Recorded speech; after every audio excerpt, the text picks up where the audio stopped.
மதுரை, தேனி, திண்டுக்கல், விருதுநகர் உள்ளிட்ட தென் மாவட்டங்களிலும், கோவை, நீலகிரி உள்ளிட்ட மேற்கு மாவட்டங்களிலும் கனமழை பெய்துள்ளது.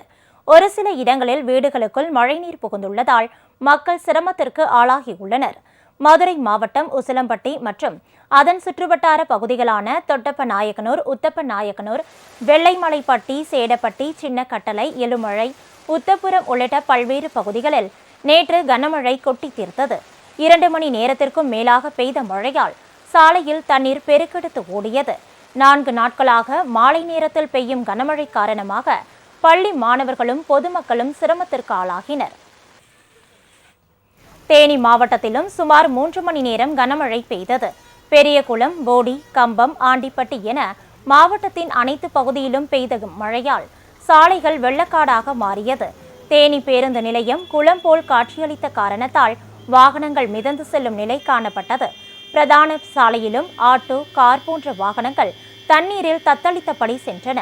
சில இடங்களில் போக்குவரத்து நெரிசல் ஏற்பட்டதால் வாகனங்கள் நீண்ட தூரத்திற்கு அணிவகுத்து நின்றன. கனமழை காரணமாக வைகை அணை முழு கொள்ளளவான 70 அடியை எட்டியுள்ளது. அணைக்கு வரும் 7000 கன அடி தண்ணீர் அப்படியே ஆற்றில் திறந்துவிடப்பட்டுள்ளது. இதனால் வைகை ஆற்றில் வெள்ளப்பெருக்கு ஏற்பட்டுள்ளது.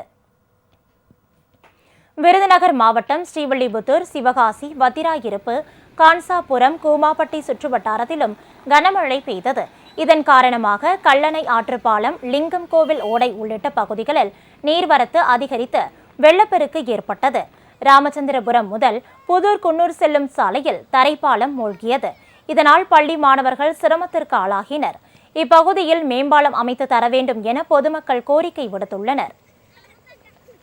தஞ்சாவூர், நாகை, திருவாரூர் உள்ளிட்ட மேற்கு மாவட்டங்களிலும் விட்டு மழை பெய்து வருகிறது. கும்பகோணம் சுற்றுவட்டாரத்தில் 2 மணி நேரம் வெளுத்து வாங்கிய கனமழை காரணமாக கும்பகோணம் பேருந்து நிலையம் மகாமக குளம் போல் காட்சியளித்தது. பேருந்து நிலையத்திற்கு வந்தவர்கள் முழங்கால் அளவுக்கு தேங்கியிருந்த நீரை கடந்து சென்றனர்.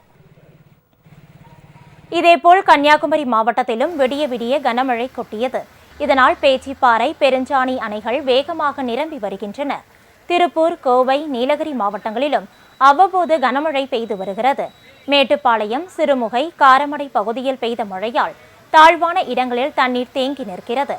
இதனிடையே அடுத்த 4 நாட்கள் தமிழகத்தின் பெரும்பாலான மாவட்டங்களில் மழைக்கு வாய்ப்புள்ளதாக வானிலை மையம் எச்சரித்துள்ளது.